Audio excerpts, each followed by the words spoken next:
রয়েছি বাঁকুড়া বিষ্ণুপুর নয়, মুর্শিদাবাদের বিষ্ণুপুর, কাশিমবাজারের কাছে। এটা হচ্ছে বিষ্ণুপুর কালীবাড়ি। বিষ্ণুপুর কালীবাড়ির কাছে আমরা রয়েছি। এখানে মা কালী অর্ধেক মৃত্তিকা থেকে উঠে রয়েছেন। দেখুন, বিষ্ণুপুর কালীবাড়ি। ইস্ট ইন্ডিয়া কোম্পানির গোমস্তা কৃষ্ণানন্দ হোতা তিনি প্রথম এই ঠাকুরটা প্রতিষ্ঠা করেন বিষ্ণুপুর কালীবাড়ি।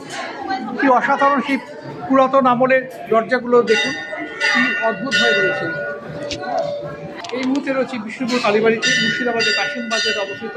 বহরমপুর শহর থেকে খুব কাছে, প্রায় 3-4 কিলোমিটারের মধ্যেই বিষ্ণুপুর কালীবাড়ি। খুব জাগ্রত মায়ের মন্দির এবং খুব প্রাচীনকালের এই মন্দির। সাইডগুলো কি সুন্দর সুন্দর, খুব অসাধারণ তার নকশা কাটা রয়েছে।